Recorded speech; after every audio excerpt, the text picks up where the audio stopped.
Some say it's the future. I don't see a world where this ever succeeds. Technology used to be a playground for developers, and now it's a playground for anyone.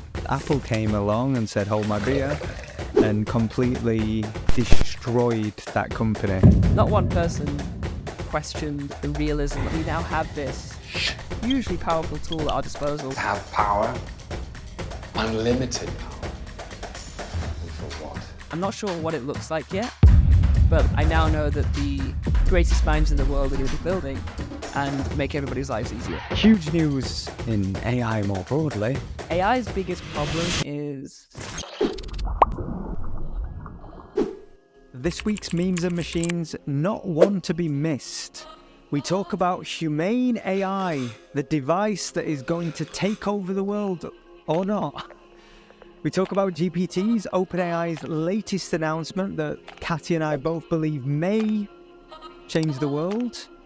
We talk about how AI is transforming the creative process, but in ways that we didn't previously think. Is Reels back? Growth on Instagram, the growth hack that you're overlooking. WhatsApp community, what is it? And why is it a channel that most brands are overlooking but shouldn't? We cover Christmas ads, the good, the bad, the ugly, and we share the best Christmas ad that never existed. And finally, debate of the week. Attention at all costs. Is it worth it or not? This is the best way any marketer could spend an hour of their week. Simple as that. Lie. You could definitely spend an hour better than listening to Catman and I jabber. However, I do think this is a great episode. I will give you that.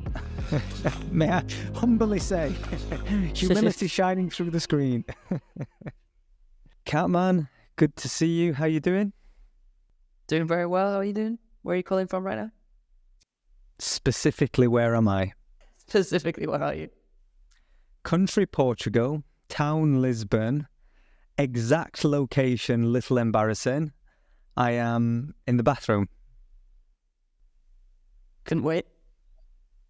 No. I have, funnily enough, this is my commitment to the cause of doing a weekly episode of Memes and Machines. I could be celebrating the opening night of Web Summit. We've got a crazy busy week in business with some of the biggest opportunities that we've ever had. And I am scouting around the room in my hotel room to try and find a spot that doesn't have terrible Wi-Fi. And unfortunately for me, it's the bathroom. So here we are. Respect. We do not miss, week after week, episode 13 on the 13th of November. Dude, I want to kick off with a topic that I know you're going to have a strong opinion on. And it's not marketing per se, but I want to get your perspective on probably one of the greatest innovations we never knew we needed. Humane AI. For anyone that hasn't seen Humane AI, think of this as a tiny little square mobile with ChatGPT in it, and you attach it to your coat, and it's going to transform the world. And it does have a little projector that projects stuff onto your hand. Some say it's the future. What do you say, Catman? There's like a few concepts to unravel that we're seeing here. The first is, I think, let me first say the hand projector interface. I think that's the one thing that isn't going to last very long. It just doesn't. Every time I've seen that demo, it just doesn't quite hit in the way I think they thought it would. It looks very clunky. It looks like it's actually quite hard to hold your hand up in front of your face for a long period of time. It's not a natural. it's not a natural position, so I don't really see that taking off in a meaningful way. The first thing to think about is, like, with AI, what's interesting is that we're now seeing like a new category of hardware, and when you have such an innovation in software, when you have a fundamentally new way of thinking about how we interact with technology, as a result, you're going to get new hardware to come along with it. And so I think it's great that we're seeing innovation in hardware, because we haven't really seen meaningful innovation in hardware last 10, 15 years. It's been kind of bundled into the iPhone. And so I think it's exciting, and I commend any team who are making a really good go at building something in that direction. And so like, I'm not, can't fault them for what they're trying. And I think it's really exciting to see. This will probably kick off a new wave of AI hardware that we're going to see. The other interesting thing is it's a fundamentally different way of interacting with technology that we haven't seen before. And so if you think about the way we use like the iPhone today, we have a bunch of different apps that we go to, and we have to pre-install each app. We have to log in each time. It's kind of a bit of a headache. This feels closer, what Humane have done. It feels closer to the way that some Asian countries interact with technology. So if you think about China, they have WeChat, which is a single chat interface that they use to interact with all of their pieces of technology. And there is no apps. There are no like switching between apps. It's one single app and a chat interface. And I use that app to do my grocery shopping, to book tickets for a concert, to reserve a restaurant seat with my friend. And this, I think, is taking us closer to this kind of world where I just have one single chat interface that I interact with, that I talk to, and it acts as this kind of human assistant. Whether this is the piece of tech or the piece of hardware that will win, I think is another question. It looks heavy.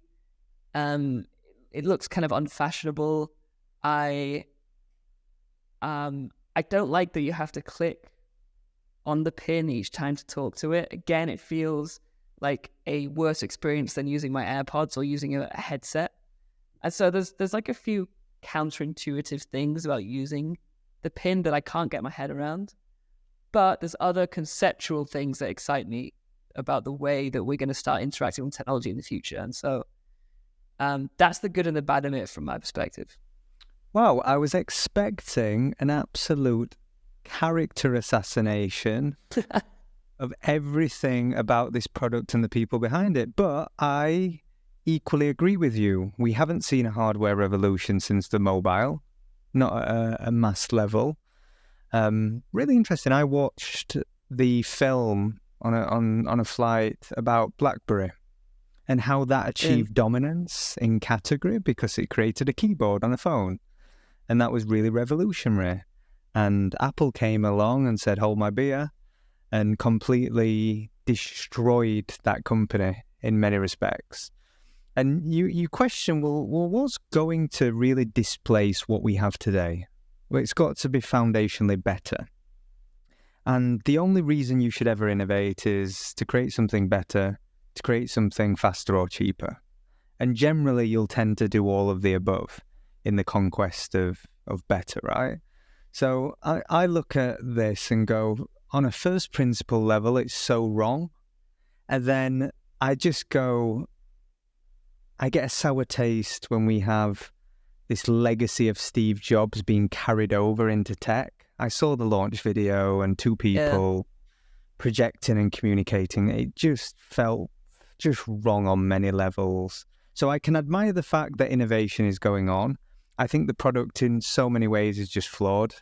You'll lose it. The projector's naff, cheesy, corny. I think Siri's going to come along and just do everything that Humane AI promised, but just way better, more functional, frictionless, all of these things. So I don't see a world where this ever succeeds. I think it'll be a blip in the universe.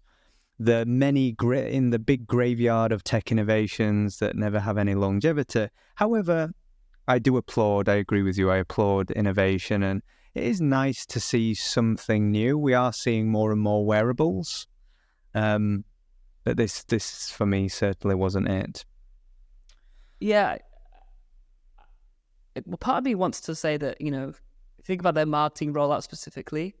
It worked because we're all talking about it, but I think they were the first to market, which I think was, a huge plus for them, and like fair play for getting it out first. It's really difficult, and so they have that advantage that they were the launch that everybody talked about. But AI's biggest problem is from a marketing perspective, from a PR perspective, is the kind of perception that it is sterile and dystopian and a little bit scary, and people don't trust it.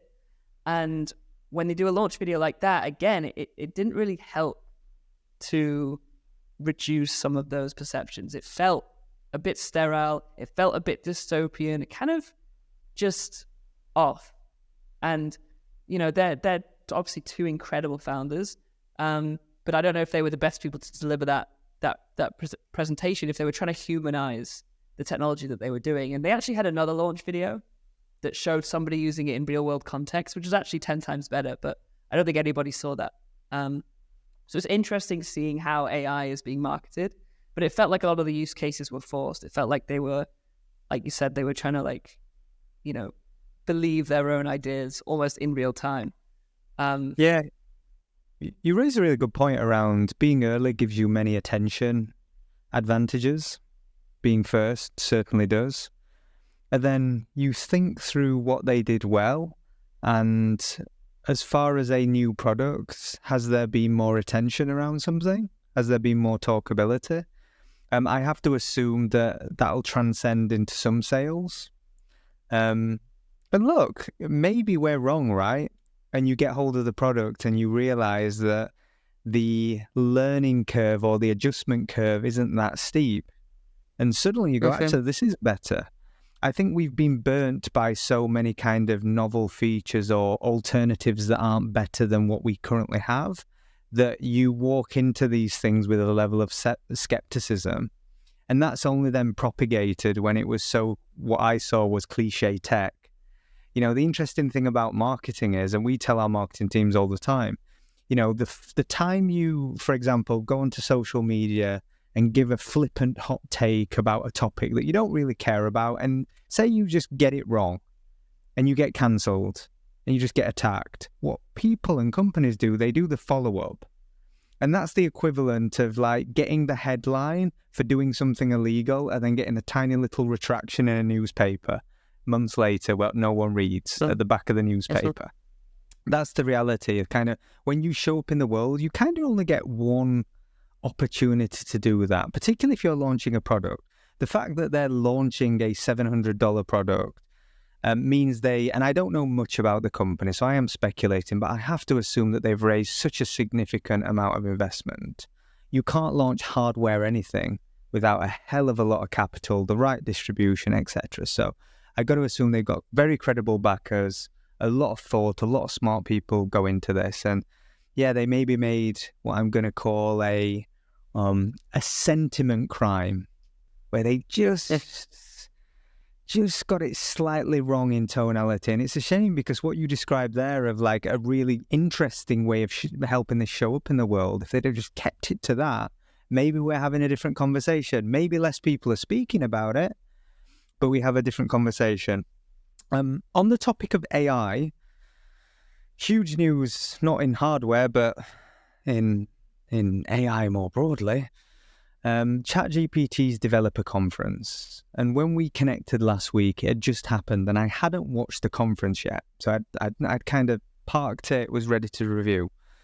Went and kind of watched the rollout, and a couple of things came to mind. Firstly, OpenAI certainly didn't have the pizzazz that we've come to expect from the tech giants, the Elons or the Apple showcases. It was a bit stale, but it was a developer conference. But what I will say is, when you think of the innovation that is just happening on a month-by-month basis, it is truly mind-blowing. And there was around 10 different things that got announced at that conference. But the one that stood out to me was the announcement of the GPT store and the ability for anyone to create a GPT, or in other words, an AI bot. And what's really interesting for this is Sam Altman did a demo that within 4 minutes he created a bespoke GPT. He just showed in real time how easy it was to create a custom AI. And what he produced was naff and no better than ChatGPT, probably worse in many respects. But with a great idea, a little bit of ingenuity, and some experimentation, I see this being so transformative for so many people because we have lowered the barrier to create meaningful, useful technology at scale and at such a low cost. And then I was thinking, we've encouraged our teams to all play on this. We're going to do like an internal hackathon where we're going to set a prize and for different things, set different briefs. Some are going to be novel, some are going to be interesting. But I thought in marketing, I go, there are so many user cases. Imagine like a world where I can create a custom AI based on all our clients' core demos and core customers. I can stress test or help. This AI can help me co-author messaging to mean that it's more relevant to that specific audience. And if it was trained well enough, and if you built something of value, how interesting and cool would that be? And then you can go user case after user case after user case. So I am so hyped about what this means. And it's very easy to brush over kind of certain moments because we're always getting hyped up every week. But every now and again, something very significant happens. And if I was to make a bet, I think the GPT store may be one of those moments that we look back in the same vein as like the App Store or, I'd go back like Napster, what that did for music, or Spotify launching or something. I think I think it was an important moment. Thoughts, ideas? Have you played? Have you built a GPT? What are you saying, Catman? Yeah, I agree that it's a huge moment and feels transformative. You think like what the App Store did for the iPhone is that it outsourced Apple's technology to all the developers in the world and said, show people how amazing our phone is. Right. Mm-hmm. So like they didn't have the burden of building all the apps. Right. And same with GPT. But I think the biggest problem we've always had with ChatGPT is, well, what do I do with it? It's too much of a blank canvas. And I went on a directory the other day which had all of the GPTs people were building. And all of a sudden I was like, oh shit, like there's so much here that I hadn't even considered. I don't have the mental models yet to understand what I can do with AI. And this actually just categorizes it and organizes it for me. And now all the builders in the world are thinking about, how do I use this technology and make it valuable for people's lives? And so I don't know, again, like I'm not sure what how I interact with it best on a daily basis. Like, is it simply I'm going to open up all these different GPTs? Is it a piece of hardware? I'm not sure what it looks like yet. But like you, I'm super excited because it's just kind of, I now know that the greatest minds in the world are going to be thinking about how do I build something on top of ChatGPT and make everybody's lives easier.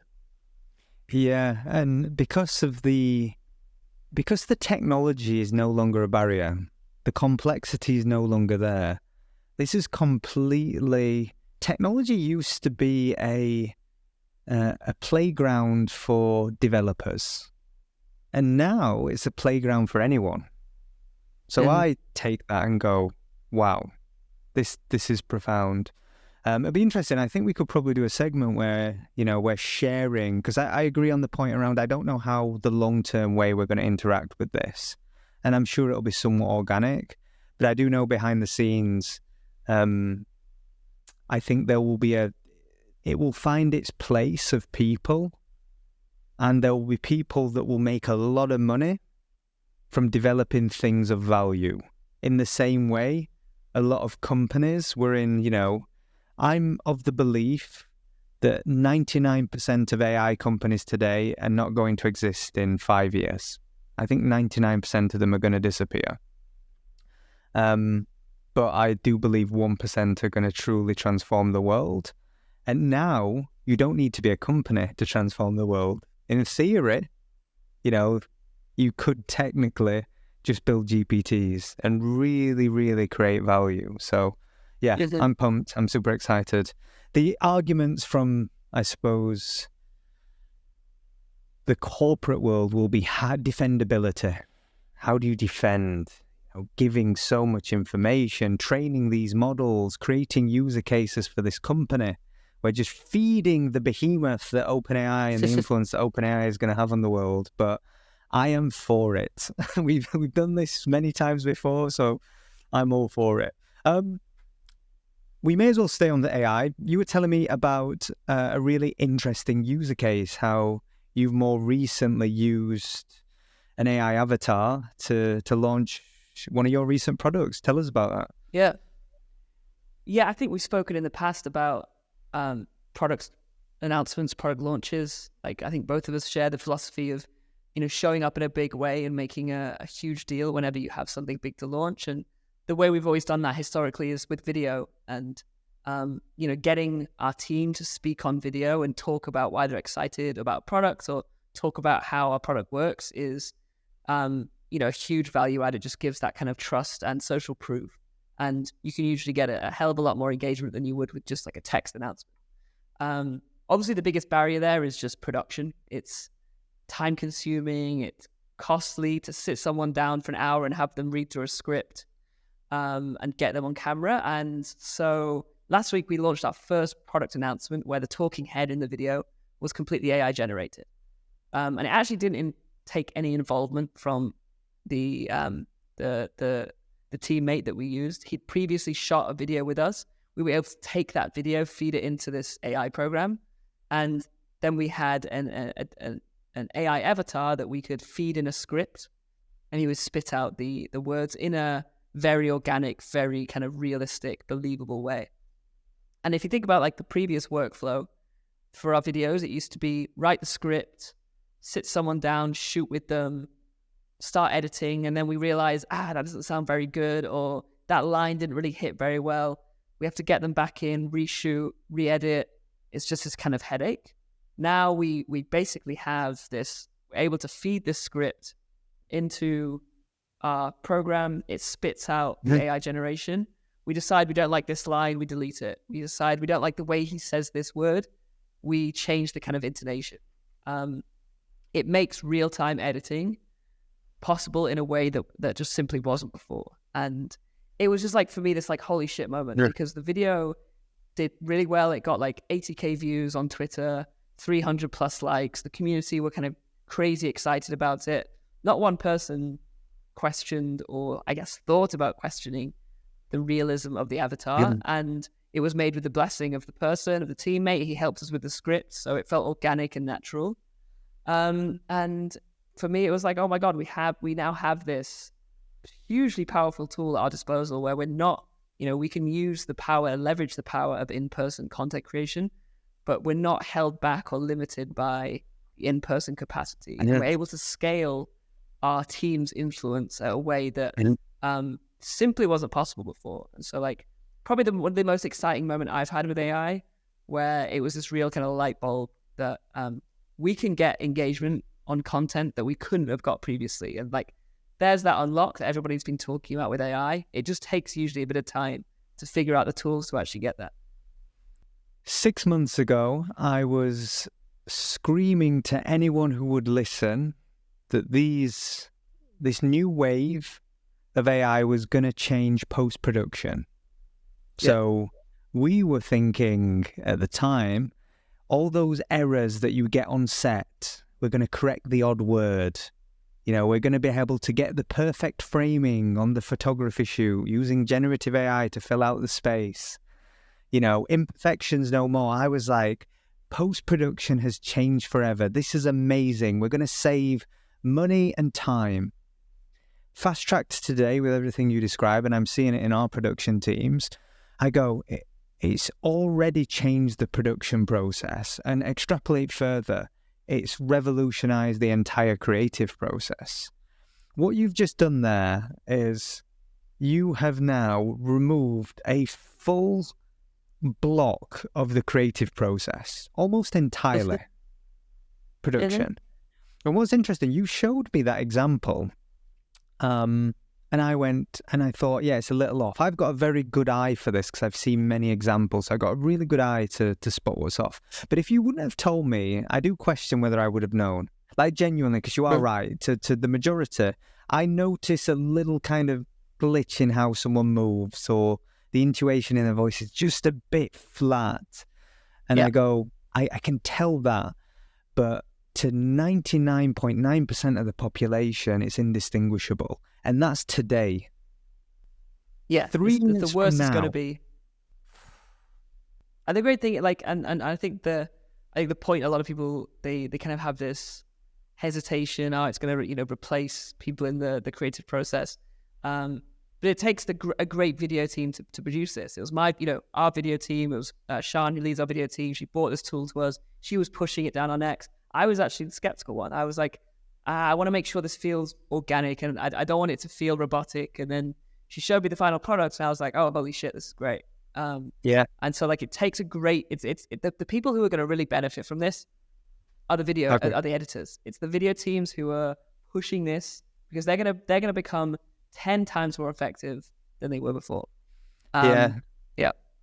I think two things are true. It's interesting when you think of sequencing where you assume disruption is going to take place. When we used to hear the word AI, we all thought robots walking the street. We thought all the manual labor jobs would disappear. Blue-collar workers would go. And actually, it's been the opposite. It's been professional services that are likely to be disrupted in a really, really meaningful way. And the kind of blue-collar work is probably furthest removed from us having a solution. And when I thought about creativity was one where, a logical machine cannot come to an illogical answer and produce creativity. And now it's actually, we're seeing all the things we didn't think would be disrupted are being disrupted first. And you're right, video editing, interestingly enough, is probably the hardest thing and one of the last. Shot selection. I'm looking at some of the auto editing tools that will clip a long form podcast and create, and all of these algorithms give some fugazi fake ranking that says, this is an 85% virality rating. And my assumption is all they're picking up on is signals like me shouting or me being really animated. They're looking for moments and probably keywords. There'll be keyword triggers that a clip, and I look at those and go, someone very smart could code that to get it 85% of the way there. But to do elite creative, it's going to be a human art for some time. But these technologies augmenting and disrupting all the processes that go into creative and marketing. And I thought about this again. We had a brief from a large tech company to help them support them through a series of technical webinars. I actually referenced a lot of the work that you do at Thirdweb because their product is for technical people. And I spoke about the YouTube strategy and, how that's become a key platform for you guys. And one of the conversations we got into was personalization. And personalization now at scale, we can take these videos and create personalized messages for buyers in a way that will probably be indistinguishable, that will show to that person that you care more than everybody else. So I look at these technologies and go, you're right. Smart people are going to augment these tools into their process in ways to make them and give them every advantage over other people. But it starts with knowing what you want. It starts with understanding the art of possible. And then it's what we talk about all the time, just experimenting.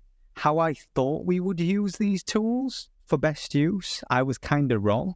I thought, we're going to get all our scripts and it's going to do our copy for LinkedIn. If we allowed it to do our copy on LinkedIn, it'd be trash.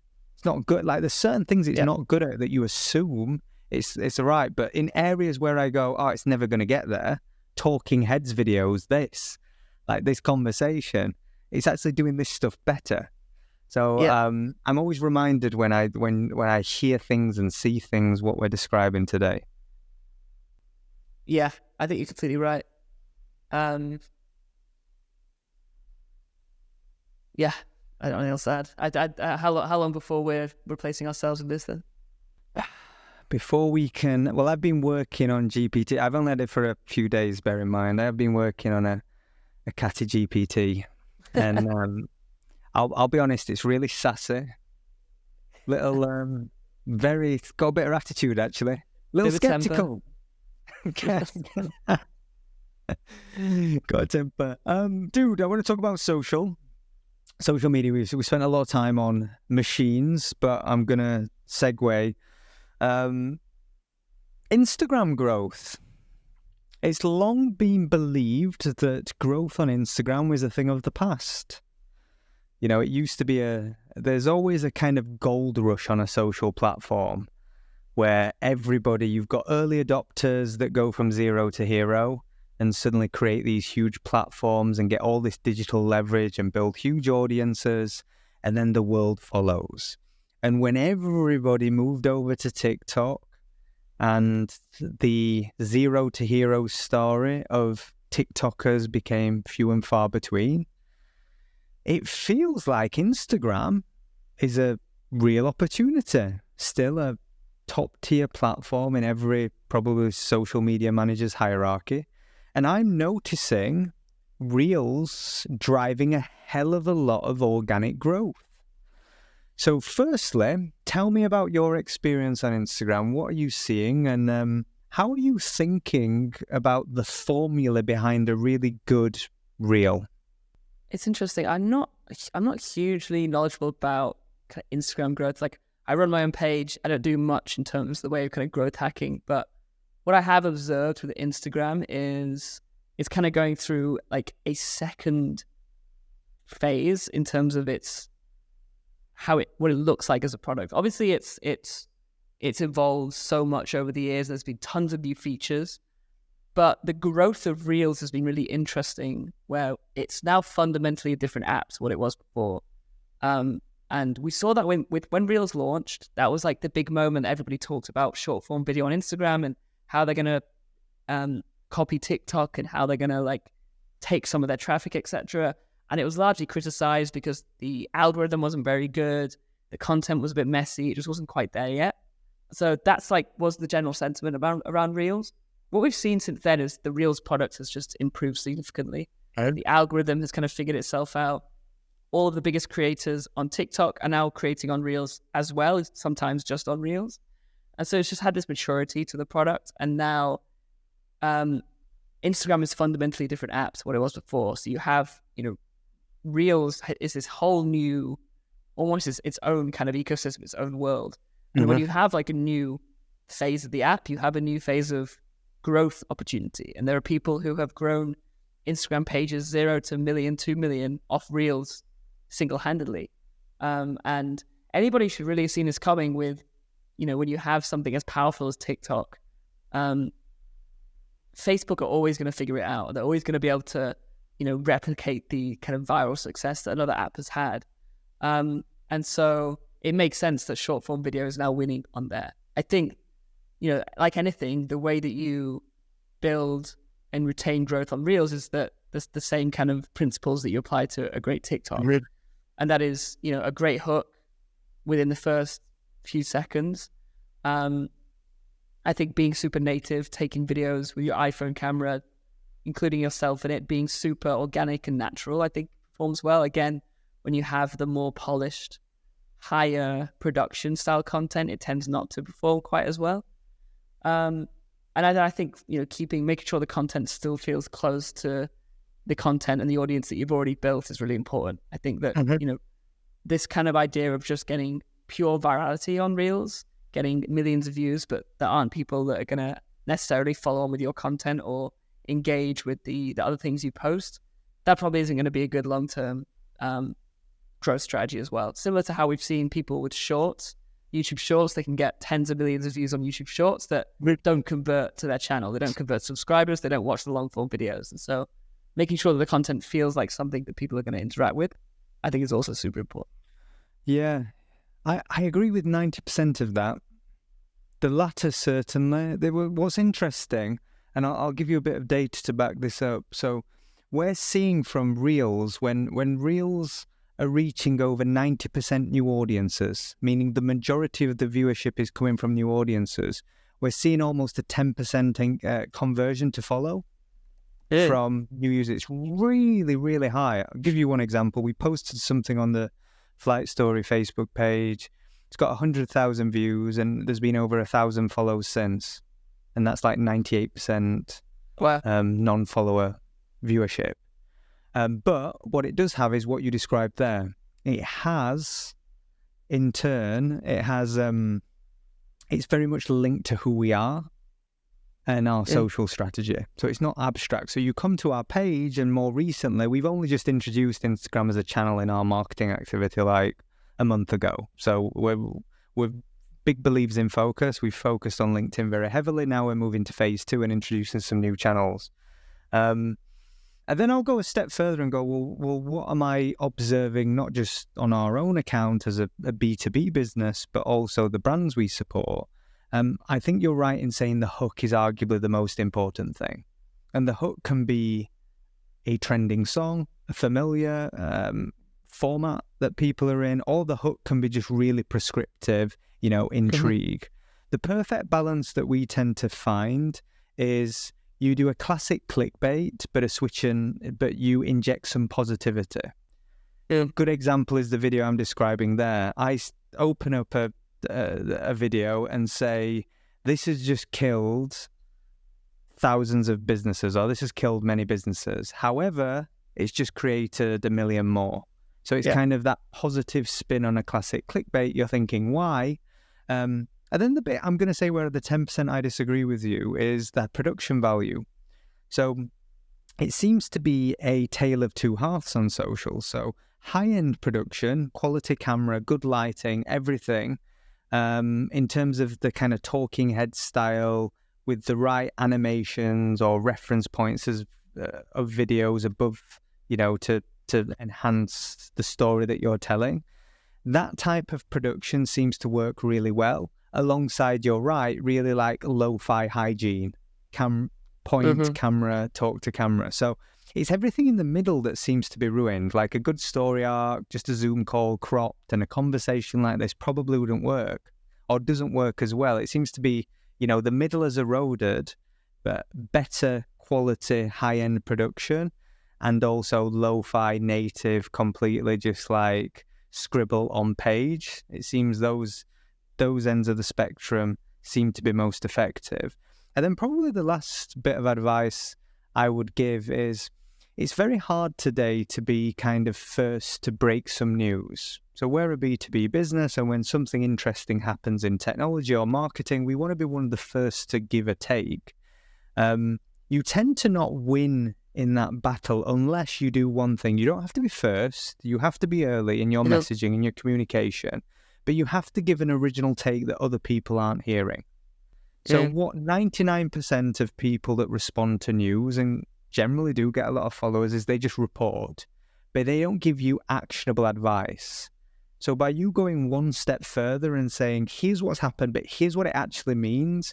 And if that what it actually means is something that many people haven't heard, that for me is the root of value, and where you will then get all the things that drive engagement, which is you get the view through, you get the people DMing the video, you get the shares, you get all the signals to the algorithm that this is good and they should serve it to more people that look like these people. So agree with 90% of what you said, but I'd probably disagree a bit on the production value thing. Interesting. Makes sense. Do you have, and do you have, are a lot of the brands that are now engaging on Reels, did they have like short form TikTok strategies and now they're kind of porting them over, or is it just now they're seeing results on Instagram that they weren't before? You know what? I would say there's a slight difference in nuance. So of course, the efficient, smart thing to do is take content that has performed well on TikTok and repost that on Reels. Like, it's probably not a bad strategy for the majority, but I don't think it's the optimal strategy. I do think there's a slight difference in the content format. Even if you just think about framing, if you think of an optimally framed Reel, it's slightly different where the text goes versus, say, a TikTok, where you think the UX is all the buttons on the right-hand side of a TikTok. I mean, you kind of have to frame things to the left, whereas a Reel is deadpan down the center and you kind of get a crop on the top. So I'd even say framing is a little different. And then naturally, trending sounds seem to have more impact on Reels than they are on TikTok. And obviously, TikTok was built on music and trending sounds, but we're noticing if you pick the right track, as a brand, you have restrictions, so you are limited in, the sounds that you can use for commercial use. But yeah, there's some kind of I suppose, anecdotes I can give that I would say makes sense. So yeah, for the majority of people, sure, go with a cross-platform strategy, short-form strategy. But if you really want to get into the weeds and get those marginal gains, I think you have to think about Reels as its own ecosystem. Gems. Some gems from Ollie there. I am going to give you another gem, actually. I read a piece of insight, and we may as well stay in the meta family. And I'm going to read it to you now. So, Manchester City, not your favourite club. No. Not your favourite club, that's fair to say. Well, Manchester City have, believe it or not, I don't know why, they have 17 million people follow them on X/Twitter. They also have 13.5 million people follow a WhatsApp community. So they have a Twitter page that has existed for a long, long time, probably 10, 15 years, whatever. And they have an account that has lasted for 3 months, almost reached parity in terms of audience. But when they announced an update, guess what happened? Number one, on the community channel, they had 5 times greater reach and they had 10 times more engagement. This is a community that was built in 3 months. And you may ask why. There is a very simple answer. Brands have not ruined brands and creators and people playing the attention game, that they have not ruined a sacred space like WhatsApp. And this beggars the question for me, are brands overlooking WhatsApp, and should big brands that actually have authority, that have value to give in the world, like football clubs, entertainment and such, fashion, you name it, should they have a dedicated community plan for WhatsApp? Super interesting. Yeah, it's like they're the competition for attention there is so much smaller than social media, and I think it's in our human nature to just want to open messages more than it is to read every single social post we see on our timeline. When we have that little notification on WhatsApp, you just have to open it, you have to get rid of it. It's almost like ingrained in our behavior. And so I think the brands that are going to win are the people like City, who have done it early again, and there is just so much less competition for their attention. I do wonder what the longevity of it looks like. Are people going to, like, for example, I think email's in an interesting place right now where everybody is kind of oversubscribed to the amount of newsletters that they have. I think there's going to be we're in a bit of a bull market for email newsletters, but I think we're going to see a kind of leveling off and a slow in that growth, because humans don't have the capacity to read the number of emails, newsletters that they're currently subscribing to. And so it's going to be a real quality race, and those that don't keep up will probably die. And so it's going to be interesting, will human behavior change that I go to WhatsApp and I want to see 10, 15 brands there? I can't imagine that. I can't imagine that's the experience I want when I'm trying to talk to my mum, trying to talk to my friends, and then I have ASOS, whoever else also messaging me about a discount. It's going to kind of kill that experience. So it'll be interesting to see how WhatsApp deal with that. How do they filter and curb that kind of low quality traffic? But in the meantime, it seems like a huge opportunity.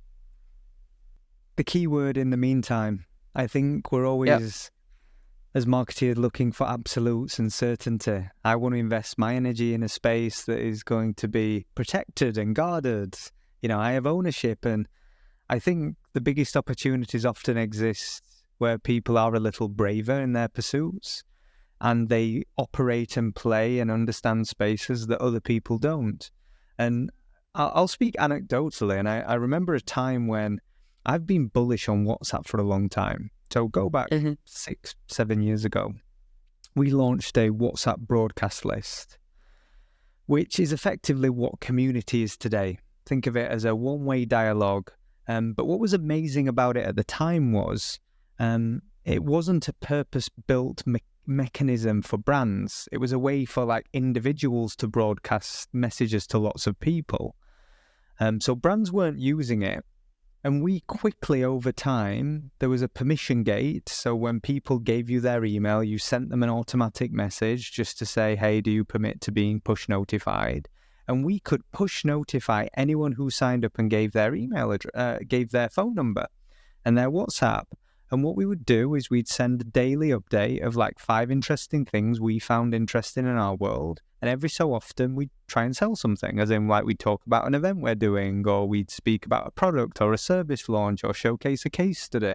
And what was interesting, within about 9 months, we'd curated 10,000 people onto a broadcast list at the time.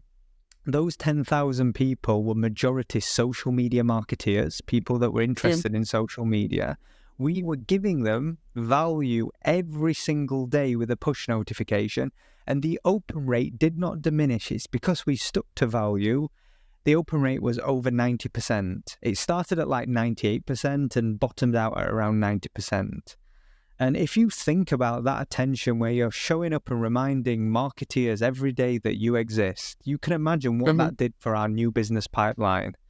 When that brand is thinking of their 5 agencies that they want to bring on a social media RFP, and you're getting all your social media insight and valuable information into your inbox every morning, it was tremendous. I'd go as far as saying, and it probably never got the credit in our sort of when we talk about our marketing activity that worked. I'd probably say it was maybe one of the most successful things we ever did. And one day Meta came along and killed it. They went, yeah, people are abusing this broadcast list thing. Boom, done. And then they just parked it for years, genuinely years. 6-7 years later, they come back and go, community, oh, that thing that everybody was doing. It reminds me a little bit when tech companies just miss the mark. They had like the perfect product. They could have took and killed off all these kind of like pop-up startups that are, helping people curate custom lists, and, where people are documenting information. They could have took that space a long time ago, and they missed the mark. But they have returned, and it appears when you look at the data, even if it is a awful football club, it appears that it is highly effective right now. So if I'm a brand, I'm paying attention, I'm playing, and I'm giving it a go. Yeah, I think it's worth experimenting. It's interesting being in the US. So people just don't seem to use WhatsApp as much here. It's just not in it's not in the kind of vernacular. And so I've always had trouble pushing it as a strategy because people just go, I don't use it. But everywhere else in the world, Europe especially, it's basically the only messaging app people use. So yeah, we'll have to give it a go. Every immigrant does the same in America. So you'll have anyone I would speak to that was foreign would know WhatsApp and pass WhatsApp. Every American just like, that's that thing that foreign people do. And what do Americans say? They call anyone aliens. Very bizarre. I always found that term absolutely bizarre. They go, you're an alien? I'm like, I don't think so, but I don't think so. Dude, let's last on. I want to finish on creativity. Have you seen any Christmas ads? And is there anything that you like? Do you know what? I haven't been that tuned into the Christmas ads this year. I think when you're outside of the UK, it's definitely not as much of a. I don't know why, but it isn't. They don't have the culture here where you get excited about the Christmas ad. I think I watched the John Lewis one. I'm trying to remember what it was. Yeah, it was the kind of messaging around, having your own traditions and the kind of old traditional Christmas things being. Yeah, I watched it because I saw there was a lot about a huge outcry. It kind of got caught up in the culture war debate, which was, I imagine, not their intention at all. I don't really obviously agree with a lot of the criticisms. I also don't think it, people are kind of extrapolating what they were trying to do and attaching it to various ideologies, which I don't think is healthy. But I do think that the creatives didn't quite land in the way that they thought it would. When I watched it, I didn't quite get the point they were trying to make. It wasn't immediately understandable. I do think they had a good formula that, nice soft music, kind of emotional story, usually featuring a child or an animal. My advice is don't stray too far from that. I think they did, and they found out what happened. But yeah, I mean, it's interesting nonetheless. It seems like every single year we get more and more excited about these things. Yeah. I don't know. I think it's telling because I don't watch TV, sort of linear TV anymore. I watch programming, but watch a lot of YouTube, Netflix, Amazon, whatever I'm subscribed to, right? So I'm not your typical buyer, but I have a professional interest in observing great creativity. And I'm going to be honest, I have seen no Christmas ads this year. And I have to assume anyone under the age of, what's the average TV viewer? Average TV viewer is something like 56 now, I believe. So if you're under the age of 50, that's the average, by the way, not the media, but the average. I have to assume that you're not really watching Christmas ads unless you're drawn into the complementary social activation that goes alongside a Christmas ad. And I think it's rather telling. I think you're right. For most brands, it's just a safe space, but I think it's such an important key retail period. It reminds me a little of, we had a brief a long time ago from a brand, and they said, we want to cut through and stand out at Christmas.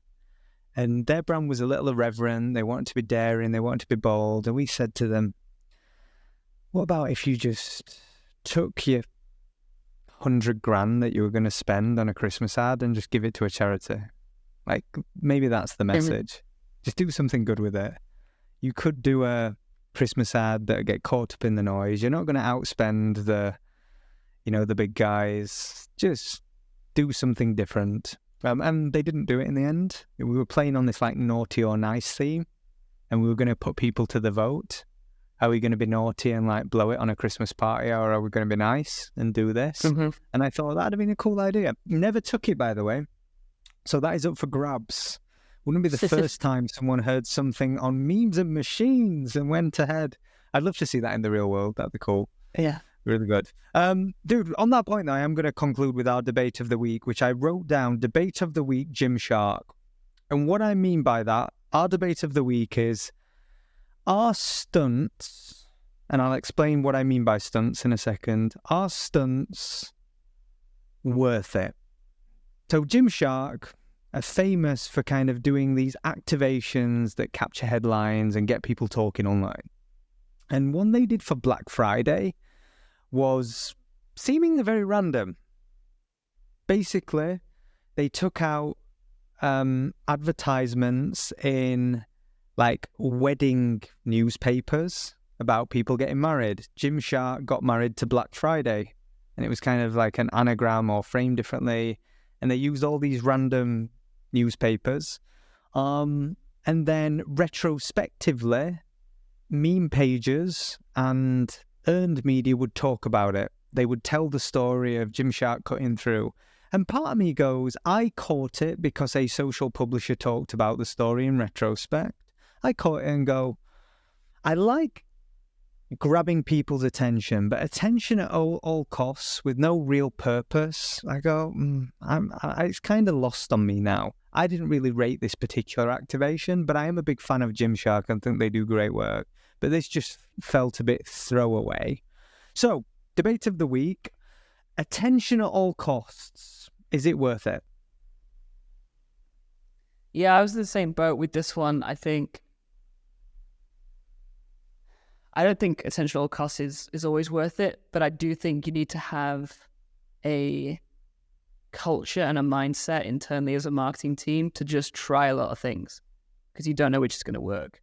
I think with this one that you described, I saw it as well where, yeah, they took out an ad in a newspaper and had Gymshark is proposing to marry Black Friday or something. I think that I couldn't quite see the connection between like the romance thing and the Black Friday thing. It felt a bit disparate. And like you said, it was like attention at all costs.